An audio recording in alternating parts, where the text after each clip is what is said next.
कल एक उपासक, बहुत अच्छे उपासक हैं, कहीं बाहर से आते हैं, हम परिचय तो पूछते नहीं, पर उनकी दृष्टि से लग रहा था कि अंतर्मुख डूबे हुए हैं। तो उन्होंने कहा कि मुझे बहुत सूक्ष्म प्रश्न था कि मुझे कभी कभी ऐसा लगता है सबसे ज्यादा मेरे ऊपर कृपा है, तो इस बात का भी अभिमान। कभी कभी मुझे लगता है कि मैं बहुत दैन्य हूं, इस बात का अभिमान। कभी कभी मुझे लगता है कि मैं निरंतर भजन में डूबा रहता हूं, इस बात का अभिमान। क्या ये अभिमान? और आपके मुख से सुना है कि अभिमान होने पर भगवान की ऐसी प्रतिकूल लीला होती है, तो मुझे डर लगता है कहीं ऐसा ऑपरेशन ना हो जो मैं सह ना पाऊं। मुझे बहुत डर लगता है, हमका बना रहना चाहिए। अगर ये डर बना रहेगा तो अन्य कोई अभिमान, यद्यपि उनके बहुत पवित्र अभिमान है, कोई निंदनीय अभिमान नहीं है, पवित्र है कि हम पर अपार कृपा भगवान की, हमारे अंदर बहुत दैन्यता है, हम निरंतर भजन में लगे रहते, बहुत पवित्र अभिमान पर है तो ना। अब ये जब तक है तब तक वो रो रहे थे, अश्रु प्रवाह हो रहा था, बहुत अच्छे साधक हैं, बहुत बड़ी कृपा है। तो हम कहा जाओ, जैसे पुण्य वर्णन करने से नष्ट हो जाते हैं, ऐसे आज आपने वर्णन कर दिया, अब आप अंदर से देखना जा करके कि अभिमान ढूंढने पर भी नहीं मिलेगा। आप देखना, इसको खुद आप देख लेना, क्योंकि हमारी लाडली जी के दरबार की एक अद्भुत महिमा है। आप अपनी कवि प्रस्तुत कीजिए, बस वो सुन रहे, वो मुस्कुराहट मात्र से खत्म कर देंगी। तिनकी संगति रहत जाति कुल मद सब नंसई, संत सेवक सदा भजत जे श्री हरिवंश। तो हमारे ऊपर है तो की कृपा बरस रही है, पर अपने में कोई अच्छापन दिखाई दे, कोई अपने में गुण दिखाई दे, कोई अपने में भजन पद्धति जोड़ के दिखाई दे, तो अभिमान ना कर लेना, नहीं तो ऑपरेशन बहुत बहुत विचित्र होता है ठाकुर का ऑपरेशन। फिर वो ऐसी अपमान की लीला करेंगे कि शायद है कि अगर बहुत समय से भजन में लगा है तो टिका रहेगा नहीं, अश्रद्धा हो जाएगी। बहुत खतरनाक यंत्र है ठाकुर के ऑपरेशन करने के, बहुत। इसलिए अभिमान का परिचय कि मुझे अभिमान हो गया है, जब दूसरों को देखकर अपने में श्रेष्ठता का भाव आवे तो जान लेना अभिमान हो गया है। जब दूसरों में दोष दर्शन होने लगे तो अपने में गुणाभिमान हुए बिना दोष दर्शन नहीं होता। इसलिए यहां कह रहे भगवान की हेतुकी कृपा हमारे ऊपर है, पर अपने में कोई अच्छापन दिखाई दे, अपने में कोई गुण दिखाई दे, अपने में कोई भजन भाव ज्यादा दिखाई दे, तो भगवान से प्रार्थना करते रहना कि प्रभु अभिमान ना होने पावे, नाथ बचा लो, ये अभिमान ना होने पावे। नहीं तो जहां अभिमान हुआ तो फिर प्रतिकूलता की लीला होगी, और प्रभु अच्छे अच्छे कांपते उनकी प्रतिकूलता की लीला की। बड़ी प्रतिकूलता की विचित्र लीला है, वही सहावे तो सह जाए, नहीं तो बातें बनाना अलग बात है। बातें बनाना, जब वो लीला विहारी लीला करते तो सबसे पहली बात होती कि बुद्धि से बात खत्म हो जाती कि परीक्षा ले रहे, बिल्कुल सत्य घटना लगती है, और सत्य लगने के कारण फिर वो जो ऑपरेशन तो बेहोश होके ही होता है ना, तो भगवान भी बेहोश कर देते हैं, ये होश ही नहीं रहता कि मेरी परीक्षा हो रही, और वो सत्य घटना सी लगती है, फिर उसमें फंस जाता है। तो भगवान फिर ऐसी स्थिति में जब डालते तब वो देखता है आसपास कोई नहीं और मेरे में कोई दम नहीं, तो जहां पुकारा हे हरि, अब हमारा केवल यहां से निस्तार आपके द्वारा ही होगा, तो बोल रहे हाँ ठीक है, ये हमने रचना इसीलिए रची थी कि इन इस कबों अभिमाना सुख हो वंचा कृपा निधाना। चलो फिर उठो, चलो भगवत मार्ग में दौड़ो आगे। तो अगर अभिमान आ जाएगा तो प्यारे फिर आपको एक बार लड़खड़ाना पड़ेगा, गिरना पड़ेगा। अपने में अच्छाई, भजनानंदी, त्याग या किसी भी तरह का गुण भाव दिखाई दे तो तत्काल भगवान से प्रार्थना करो, प्रभु देखो अभिमान आ रहा है, मुझे इससे बचा लो। सम्मान की चाह भगवत प्राप्ति में बहुत बाधक है, और ये बड़ी सूक्ष्मता से बड़े ऊंचे ऊंचे साधकों में भी रहती है। ये बहुत बहुत विचित्र बात है। सम्मान की चाह बड़े ऊंचे ऊंचे साधकों में रहती है, बड़ी कृपा हो जाए तो इस सम्मान का भाव नष्ट हो जाए, नहीं तो ये बहुत सूक्ष्म रहता है। यही है सम्मान रूपी जहर का नशा चढ़ रहा है, जहर चढ़ रहा है, ये भगवत प्राप्ति में बहुत बाधक है। और जब भगवत प्राप्त हो जाता है, इस कोटि का सम्मान मिलता है, तो उसको सब भगवान की लीला, वो इस पर कोई भी महत्व नहीं होता। चाहे कोई गाली दे तो बुरा नहीं, और कोई प्रणाम नमस्कार करके प्रशंसा करे तो कोई भला नहीं, वो एक अलौकिक स्थिति होती है।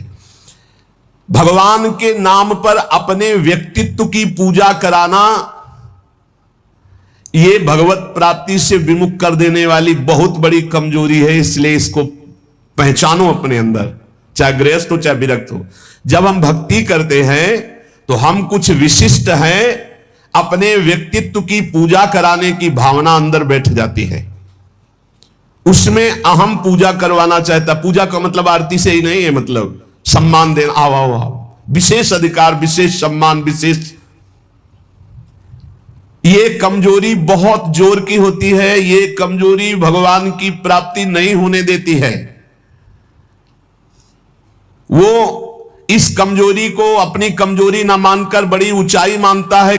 हम आपसे प्रार्थना करते हैं, यदि कहीं भी सम्मान की प्रियता हो तो इसे भगवान के बल से हटा दो, नहीं तो ये विघ्नों का जाल फैला देगी। अपने लक्ष्य से ये आपको हटा देगी, अग्रसर होने में बाधा पहुंचा देगी। कठिनाइयां आ जाएंगी आपके मार्ग में जिसे आप नहीं हटा पाएंगे।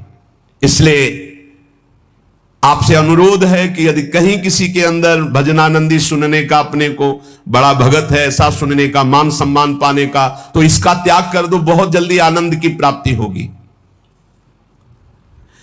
जब मनुष्य केवल संसार के अनुकूल भोग पदार्थों की प्राप्ति में भगवान की पूजा का फल मानता है तो बड़ी भारी चूक कर बैठता है। पहला सम्मान, अपनी पूजा करवाना, अहम की प्रतिष्ठा का निषेध। अब यहां कह रहे हैं कि जब कोई उपासक अपनी जो चाहा वो हो गया, इसमें भगवान के भजन का, भगवान की पूजा का, भगवान की कृपा का फल देखता, मैं जो चाहता हूं हो जाता है। बोले भारी भूल हो रही है। ये भूल आपको भगवान से विमुख कर देगी। भगवान की कृपा सभी पर, सभी अवस्थाओं पर बरसती है, पर जो अपनी अनुकूलता का भोग करते हैं, जिनकी बुद्धि अनुकूलता में भगवान की कृपा को तौलती है, वो माया के मोह बंधन में, भोगों में फंस जाते हैं। भोगों में फंस करके फिर उनका भजन लुप्त होने लगता है, फिर भजन मार्ग गुप्त हो जाता है। भजन मार्ग कहां प्रकाशित होता है? यहां हृदय में। हृदय में भजन मार्ग प्रकाशित होता है, बाहर दौड़ना भजन मार्ग नहीं। हृदय में अंतर्मुख होकर के निरंतर अपने परमात्मा चिंतन में लगे रहना। सबसे बड़ी गलती है भोगों की, मान की, अनुकूलता प्राप्त होने पर भगवान की कृपा मनाना। कभी मत मनाना, नहीं तो जहां प्रतिकूलता आई तो कोसने लगोगे प्रभु को। मनुष्य का भजन, भगवान नाम जप, शास्त्रों का स्वाध्याय, ठाकुर सेवा, इसका फल है भगवान में प्रीति हो जाना। इसका फल है दुख सुख लाभ हानि मान अपमान में समान स्थिति रहना। दुख सुख लाभ हानि मान अपमान में समान स्थिति रहना, यह भजन का फल है।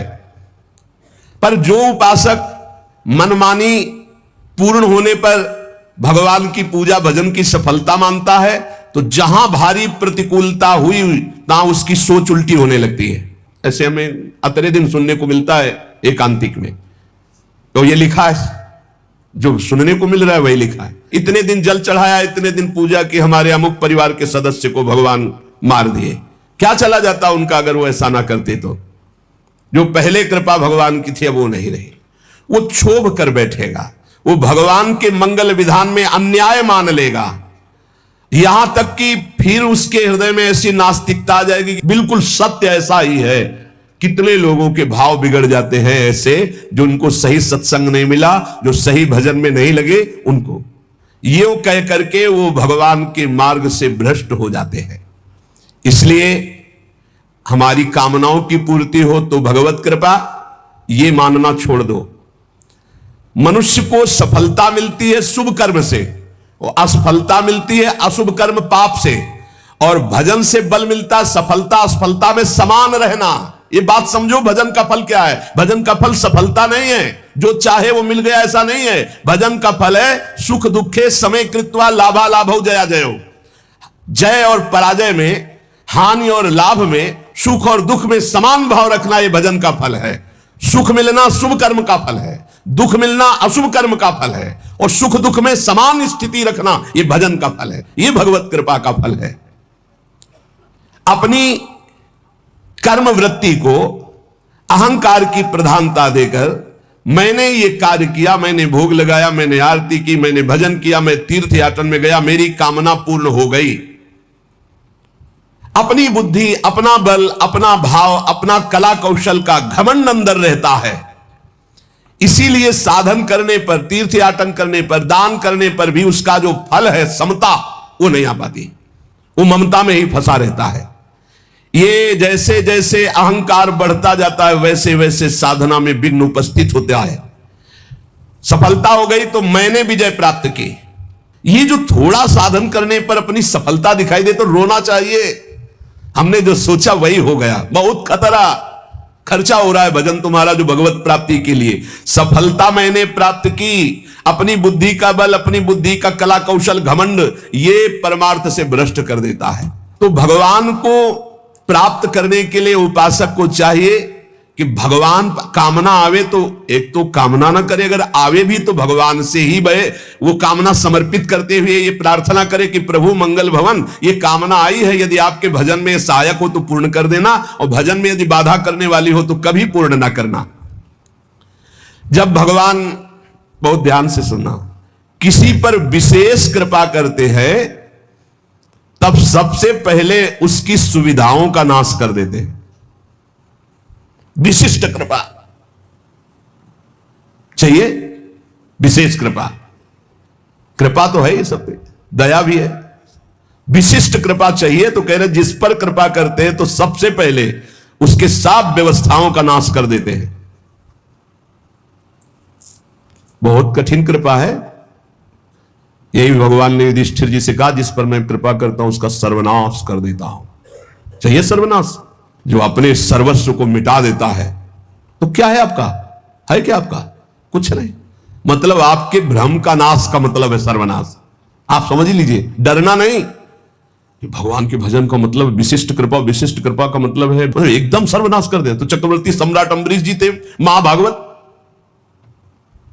और दरिद्रता की हद थी सुदामा जी के यहां, तो सुदामा पूरी खड़ी कर दी। समझो यार, भगवान जिस पर कृपा करते हैं विशेष, क्यों? क्योंकि आपको सच्ची कहता हूं, ये पढ़े लिखे समझाने से समझ में नहीं आता। जब वो परिस्थिति पैदा करते तब समझ में आता है। जब परिस्थिति थी द्रौपदी की कि कोई भी सभा में नहीं खड़ा हुआ उसकी रक्षा करने के लिए, अपने में दम नहीं रह गई, तब पुकारा, हे श्री कृष्ण द्वारिकावासिन गोविंद। चीरावतार भगवान का वस्त्रावतार हो गया। गजेंद्र जब हार गया, सब छोड़कर चले गए, हजारों वर्ष लड़ता रहा, लगा कि अब, तब वो पुकारा हरि। ऐसे कुछ देहाभिमानी गजेंद्र ये है, मन, ये अहंकार, ये जब घेर करके, अब आप देखना, जिस पर विशिष्ट कृपा होती है उसका सब नाश कर देते हैं भगवान। कैसे? शरीर सब कुछ छोड़ करके भगवत मार्ग में चले तो शरीर तो स्वस्थ होना चाहिए। अब जो साधना थी, पद्मासन 6 घंटा 8 घंटा लगाकर भगवत चिंतन करना, भिक्षावृत्ति से जीना, अब किडनी फेल। जो ही सुना किडनी फेल तो जहां थे वहां से निकाल दिए गए, एक पैसा पास नहीं। बलराम ब्रजवासी तो सुनने आते हो तो जान रहे, एक पैसा पास नहीं। आदेश हुआ 15 दिन में खाली कर दो, कुछ परिचय हमारा नहीं। जब उन तो 15 दिन के, हमका 15 मिनट, हम तो भगवत आश्रित है। रोड में राधा वल्लभ जी के सामने झोला लेके बैठे, हाँ मालिक अब बताओ कहां। बस इतनी प्रार्थना कि अब काशी वापस न जाना पड़े प्रभु, क्योंकि धाम के बिना हम जी नहीं सकते। आप उस परिस्थिति को झांक भी नहीं सकते कि क्या स्थिति उस समय। अब साधन ये तो केवल भगवत कृपा से बैठे हैं, हम कोई थोड़ी बैठने लायक है। ये जो बैठकर सत्संग हो रहा है केवल कृपा से हो रहा है, किडनी बैठने लायक नहीं। वर्तमान में इस समय जैसे आग रखी हो ऐसे जल रही, पर उसका भान केवल श्री जी के प्रताप से नहीं। फेल किडनी से ऐसे नहीं बैठा जा सकता कि इतनी देर बैठ करके प्रवचन किया जा सके, ये नहीं। ये सब अलौकिकता केवल कृपा से हो रही। सर्वनाश स्थिति, स्थान हटा दिया गया, शरीर अस्वस्थ, घोर अस्वस्थ, व्यवस्था पूरी भंग। अब लगा एक, अभी हम समझते थे हम शरणागत हो गए, बचपन से शरणागत है। शरणागति बचपन से शुरू हुई, आत्मसमर्पण, और वो होते होते होते होते तब समझ में आया कि अब आत्मसमर्पण पूर्ण हो रहा है। कैसे पूर्ण हो रहा है? अब कुछ नहीं बचा। शरीर का भरोसा गया कि साधना नहीं हो सकती, कोई कहीं कोई अपनापन नहीं। एक एक ऑपरेशन इतने आराम से हुआ कि हम तुम्हें कैसे बताएं। आराम, हर हमें कभी लौटकर जिंदगी में जन्मभूमि नहीं गए जिस दिन से निकले आज तक। कानपुर अस्पताल में गए थे, कानपुर से तो बहुत दूर ग्राम, कभी नहीं गए, लेकिन एक आशा, एक छोटी सी झीनी रेखा आशा की, कभी तो है ना भगवान, उसका भी कोई नहीं तेरा। तो वृंदावन वृंदावन, हमें तुरंत ले चलो वृंदावन। वृंदावन आए और उसी समय से प्रण लिया कि ये प्राण, ये जीवन वृंदावन को समर्पित है। बस एक टूटी सी छत के नीचे हमें हितधाम में रहने को मिला। वो पत्थर टूटे, कभी भी गिर सकते थे। ऐसे छोटी सी, सीधा लेटो तो पैर नहीं, दीवार में ऐसे थोड़ा सिकुड़ना पड़ेगा, और अगर ऐसे लेटो तो बस पैर फैला के एक बीता, बस इतनी, आगे कोई बारिंदा नहीं, आगे कोई, वो तो बाद में ऐसा कष्टपूर्ण जीवन। अब वो आर्त भाव अंदर से जो प्रकट हुआ, हे प्रभु अब तो मैं किसी काम का नहीं, वहीं से बात बन गई। साधना तो सब चल, लेकिन जो शरणागति की बात आई, जो ठसक की बात आई, जिस ठसक में आप लोगों को हम कहते हैं भगवत प्राप्ति, ये जो हम बोलते हैं ना, ये केवल बोलते ही नहीं है। हाँ, ये बोलते ही नहीं है, बहुत बढ़िया मजबूत नौका मिल गई, खेवैया बहुत चतुर है, आज तक उस खेवैया की नाव में बैठने वाला कोई डूबा नहीं। श्री हरिवंश प्रताप नाम नौका, निज खेवक भवसागर सुख तरत निकट, हरिवंश जो सेवक। यहां बहुत समझ के, जहां जहां हमारी आसक्ति है उसका राग नष्ट होगा, पक्का पक्का नष्ट होगा। जहां हमने सोचा कि ये मेरा है, वही मेरी प्रियाजू ने ऐसा ऑपरेशन किया कि पूरा गुणा लगा दिया और दिखाई दिया कि नहीं नहीं, ये भूल मत कर, तू किसी का नहीं, तेरा कोई नहीं। भगवान जिस पर विशिष्ट कृपा करते हैं उसके सब सुविधाओं का, ऐश्वर्य का, संबंधों का नाश कर देते हैं। एक बार वो तड़पता है, रोता है, दुखी होता है, जैसे ऑपरेशन, बस ये ऑपरेशन है, सीधे समर्पित हो जाओ। नहीं, अगर वो समर्पित करवाना चाहते ना तो बड़ा ऑपरेशन होगा, मेजर ऑपरेशन, छुटपुट ऑपरेशन नहीं होता, मेजर ऑपरेशन होता है। और इस ऑपरेशन के बाद जो स्वस्थता होती है वही आप देख रहे हो। जो ऑपरेशन हुआ ना, उसकी जो हमारी रोग निवृत्ति हुई, अहम की स्वस्थता जो देख रहे हो वही है। ये जो कुछ देख रहे हो ये वही स्वस्थता है, उसी ने निहाल कर दिया। शरणागति कमाने में बहुत घाटे में थे, और जब हो गए उनके तो पूरी प्रॉपर्टी के अधिकारी हो गए। कुंज महल की टहल सुख संपत्ति दंपति पाई है। ये दंपति रूपी संपत्ति, श्यामा श्याम हमारे कुंज महल की टहल सुख दंपति संपत्ति पाई है। जैसे रूप लाल हित प्रीति सो जो 84 गाइए। श्री प्रियालाल के गुण गायन, प्रियालाल के आश्रित, प्रियालाल के नाम जप, प्रियालाल की सेवा, अपार सुख मिल गया केवल शरणागति पुष्ट होने पर। ये कभी नहीं हो, न साधन का अहंकार का कोई गुंजाइश है। क्या साधना, मरा हुआ आदमी उससे जो करवा रहे। अब हम कह सकते हैं कि हम प्रवचन करते हैं, ये बोलने की क्षमता नहीं, प्रवचन क्या करते हैं? तो श्री जी करवा रही, स्पष्ट हम देख रहे हैं। हाँ, वो वहां से बटन दबा रहे, बस हो रहा है, बस हो रहा है, बस ऐसा। सुनो, जिस पर विशिष्ट कृपा करता हूं उसका सर्वनाश कर देता हूं। कहीं कोई आश्रय न साधना करे गया, न व्यक्ति करे गया, न वस्तु करे गया। बड़ा विचित्र खेल होता है, बड़ा विचित्र खेल प्रभु का। एक बार वो घबराएगा, दुखी होगा, बहुत परेशान होगा, पर ऑपरेशन किए बिना छोड़ा नहीं जाएगा। हाथ पैर बांध दिए जाते हैं, फड़फड़ा लो केवल। कहां जाओगे अब, कहां जाओगे भाई? नहीं कोई, कहां जाओगे अब, करोगे क्या करोगे? कोई रास्ता ही नहीं है। एक ऐसा प्रभु फांसते हैं, भगवान से प्रार्थना करो कि फांस ले आपको, छुट्टा ना रहे आप, बड़ी कृपा हो जाएगी। ऐसा फांस लेते कि उनके सिवा कोई है ही नहीं, करे तो क्या करे, कोई है ही नहीं, कोई मतलब कोई रास्ता नहीं। जाऊं तो जाऊं कहां, जाऊं तो जाऊं कहां, कोई रास्ता ही नहीं है। बड़े कृपालु है, बड़े कृपालु है। ऐसा सब माया मोह का पर्दाफाश करके ऐसे। और सुनो, भगवान उसका अपमान करवाते हैं, भगवान उसका उपहास करवाते हैं। बहुत ध्यान से सुनना है, इसलिए कह रहा हूं कि प्रश्न होते हैं कि हमारा बहुत उपहास होता है, तिलक न लगाऊं क्या, कंठी न बांधूं क्या, चलेगा? क्योंकि लोग उपहास करते हैं। घर में ऐसा कहते हैं, सेवा न रखूं क्या? तो क्या समझते हो, भगवान के मार्ग में चलने के लिए जब एक संसार का पति वर्ण करती है तो ठसक से सुहाग भर के चलती है, वो किसी के उपहास को डरती है। तुम जगत के मालिक का सुहाग भरे हुए हो, ये तिलक, ये कंठी, तुम्हें शर्म आती है इस बात के लिए कि कोई तुम्हें भगत कहकर उपहास करेगा तो तुम कंठी तिलक उतार दोगे? कैसी निष्ठा है? भगवान अपमान करवाएंगे, भगवान उपहास करवाएंगे, क्यों? ये दवा है, दवा। इसके बिना ये भवरोग ठीक नहीं होगा। ये दवा मिलेगी, पहले से बता रहे, थोड़ी कड़वी दवा है, मिलेगी। और जिसको ना मिल रही हो तो अभी अस्पताल में भर्ती नहीं हुए हो, आप अपने को स्वस्थ मानते रहो, नाड़ी पकड़े जाएंगे, हर दोस्त सामने आ जाएंगे, फिर दवा शुरू होगी। क्योंकि एक कह रहे थे कि आप कहते हो भक्ति में बड़ी प्रतिकूलता आती, मेरे जीवन में तो कोई प्रतिकूलता नहीं, तो अभी वो भक्ति आई कहां है? ऐसा क्यों करते हैं? क्योंकि जहां जहां हमारा राग है उसका नाश होकर भगवत प्राप्ति के लिए जो जो हमें सद्गुण चाहिए वो श्री भगवान देते हैं। इसलिए कभी शिकायत मत करो। भगवान की जब कृपा होगी तब आपको लौकिक भोगों की तरफ बढ़ने में असफलता होगी। जो तुमको प्यार करते थे ठुकरा देंगे, जो तुम्हारा सहयोग करते थे वो बंद कर देंगे, जो तुम्हारा नमस्कार प्रणाम वो तुम्हारा तिरस्कार अपमान कर देंगे, तब आपका हृदय आसपास से टूट करके एकमात्र भगवान की तरफ जाए। अगर चिंतामणि ने धक्का देके ना निकलवाया होता तो बिल्व मंगल जी बिल्व मंगलाचार्य न बनते, पक्का। ये बड़े कृपालु भगवान है, बड़े कृपालु है। उनकी कृपा जब बाद में आपको समझ में आएगी तो आपको आनंद आ जाएगा। स्थिति एक बार ऐसी जीवन में जरूर आती है जब सर्व आश्रय टूट जाते हैं, केवल प्रभु का आश्रय। भगवान और धर्म, इन पर चलने वालों को कसौटी देनी होती है, वो महान दुखों से मुक्त होने के लिए। असंभव को भी संभव करने वाले तुम्हारे स्वामी तुम्हारे सामने जो अपमान और दुख भेज रहे हैं, इसका रहस्य है, इसमें छुपा हुआ रहस्य है। इसलिए कड़ुआ बोल रहा है तुम्हारे सामने। क्यों बोल रहा है? क्योंकि भगवान उससे बुलवा रहे। तो क्यों सुनवा रहे? क्योंकि तुम्हारे अंदर इस कड़वी दवा की जरूरत है। प्यारे, प्रार्थना मान लो, विरोध मत करना, गाली पलट कर मत देना, बहुत जल्दी आपका हृदय निर्मल हो जाएगा।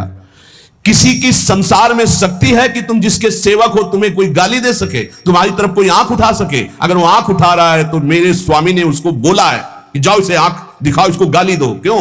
क्योंकि कोई है अंदर ऐसा जहरीला फोड़ा, उसका ऑपरेशन हो रहा है, दवा दे रहे भगवान। विश्वास कर लीजिए, भगवान की कृपा से तुम्हारे अंदर ऐसी स्थिति उत्पन्न होगी जो क्षम होगी, जो सारी सफलताओं को लांग कर परमानंद में डूब जाओगे। इसलिए उपासक केवल भगवान को देखे। जहां कोई अपमान हो रहा है, जहां कोई परिस्थिति, जहां कोई दुख है, जहां कोई तिरस्कार, जहां कोई भगा रहा है, उस समय देखे कि मेरे भगवान का विधान है, मेरे हरि का विधान है। जब तक प्रशंसा करने वालों के प्रति, आश्रय देने वालों के प्रति, अनुकूल भोग देने वालों के प्रति, बंधु बांधवों के प्रति, रिश्ते नातों के प्रति थोड़ा भी संबंध रहता है, तब तक भगवत शरणागति पूर्ण नहीं मानी जाती।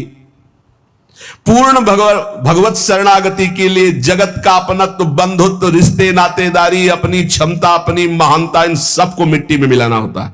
तब भव समुद्र से पार होकर वो परमानंद में डूबता है। लेकिन हम आपको ये सब डर लग रहा होगा आपको सुन के, तो मत डरना, क्योंकि हम प्रियाजू की शरण में हैं। समझ गए? हम पूरे चैप्टर को समझा करके और इसके बाद एक ऐसी टेबलेट देते हैं जिसमें आपको बिल्कुल दर्द नहीं होगा, क्योंकि हम प्रियाजू की शरण में हैं। भगवान जिस पर कृपा करते उन पर ऐसी करते, और हमारी प्रियाजू जिस पर कृपा करती हैं तो अवगुण करे समुद्र सम गणत ना अपनो जानी, राई के सम भजन को मानत मेरु समान। और अगर महाराज जब हम इसकी परीक्षा लेंगे तो श्री जी कहते फिर हम आपकी परीक्षा लेंगे, तो महाराज कह देते नहीं पास तो प्रिया जी कहती आओ हमारे पास। है? हमारी तो बाजी जीत गई भाई। नागरी दासी जन्म जीतायो बलिहारी बलिहारी, हमारी सब ही बात सुधारी, सुधार दी हमारी बात। श्री कुंज बिहारी ने श्री लाडली जी की शरणागति प्राप्त हो गई। यहां लाडली जी की शरणागति में परीक्षा नहीं होती। एक आपको अंदर की बात बता देते हैं, यहां इतनी अलबेली सरकार है, बस पास ही पास करती जाती है। परीक्षा ने कहूं न रिस कहूं, भूल हूं न हो सकी, रहत प्रसन्न सदा ये मुख हास्य। ये बस नाम चलाते रहना। श्री हरिवंश नाम सब सिद्ध सवै रसिक बिलसै नौ निध्य भुगतैं, देहि न जाचहि पोषण भरन न चिंत कराई, श्री हरिवंश विभो बिलसाई श्री वृंदावन की माधुरी। मेरी महारानी जो जिनके अधीन श्री हरि है, उनका स्वभाव है वो न परीक्षा लेती है और न वो रोष करती। कहीं आपको प्रमाण नहीं मिलेगा। परीक्षा नहीं लेती, रोष नहीं करती और भूखा नहीं रहने देती, और कभी भी किसी भी परिस्थिति में घबराहट नहीं आने देती। वो एक अलौकिक आनंद, एक अलौकिक समर्पण, एक अलौकिक, हमारा समर्पण क्या, उनका समर्पण, वो कितना समर्पित है। इसीलिए हम कहते हैं कि हमारी तो जीवन की बाजी जीत गई। नहीं, महाराज ऐसी ऐसी जिस पर मैं प्रसन्न होता हूं उसका सर्व, ये समझना बहुत कठिन है भाई, बहुत कठिन है। और महारानी जो हर समय प्रसन्न ही रहती, जिस पर मैं प्रसन्न होता हूं, जिस पर मैं कृपा दृष्टि करता हूं, और हमारी श्री जी कृपालुता, दयालुता, करुणा की समुद्र है। कभी भी कैसे पापी क्यों न हो, हरिवंश नाम जो ले, अलख लड़ेती रीझ के महल खवासी ने। ए भाई, इसीलिए राधा राधा राधा राधा राधा, ये पिता है, ये कभी भी चपत लगा सकते हैं, लेकिन अगर माता के आंचल में छुप गए तो वो ऐसे करके फिर ऐसे जब देखती है तो पिताजी भी मुस्कुरा के वापस हो जाते हैं। ये होता है ना, अनंत माताओं का वात्सल्य हमारी प्रियादियों में है। जो लालजू कहते बहुत ही उद्दंड है, गीता में समझाया, भागवत में समझाया, समझता ही नहीं है, संत गुरु वाक्यों से समझाया फिर भी नहीं समझ रहा, अब इसको दंड देना पड़ेगा। तो श्री जी कहती है अच्छा, ये राधा राधा कहता मेरी शरण में फिर भी अनुलिख्या अनंतान पिता राधा नमत रजिस्टर फाड़ दो इसका, रजिस्टर फाड़ दो इसका, रजिस्टर नहीं रहना चाहिए, क्योंकि ये श्री जी का शरणागत। विश्वास कर लो हमारी बात पे, हम किसी ठसक पे बोल रहे हैं, किसी कर्तव्य भाव में नहीं, ठसक पे बोल रहे हैं। महारानी जी की शरण में जो है लाल जो महाराज निहाल कर देते हैं, अपने शरणागतों से भी बढ़कर निहाल। इसीलिए न देवैर न ब्रह्माद्यैर न खलु हरिभक्तैर न सुहृदा दिवीर यद्वै राधा मधुपति रहस्यम सुविदितम। ये वृंदावन की महारानी जी की अद्भुत महिमा, हम सब उनकी शरण में है। और ये दो नहीं है, एक ही है, पर ये दो रूप धारण किए हुए, एक रसदात्री एक रस धारण। लालजू महाराज रसपान करने वाले, रस धारण करने वाले, और रसदात्री श्री प्रिया जो एक ही तत्व दो रूप। तो महान करुणा समुद्र श्री लाडली जो महाराज है। किसी ने कहा कि राधा राधा तो ब्रज में सफल हो सकता है, बाहर इतनी आधुनिकता है कि राधा नाम में प्रीति होना संभव है। यदि आप ब्रज से संबंधित नहीं हो तो राधा नाम सुनने को ही नहीं मिलेगा, राधा नाम का परिचय नहीं मिलेगा। और अगर परिचय मिल गया तो जहां भी हो आप, आपका संबंध हो चुका है राधा नाम से, आप खुद देख लेना इसका प्रभाव राधा नाम का। निरंतर राधा नाम रटने का अभ्यास करो, श्री जी की शरण में रहो। महाराज की हिम्मत नहीं की परीक्षा ले सके। श्री राधा वल्लभ लाल की जय।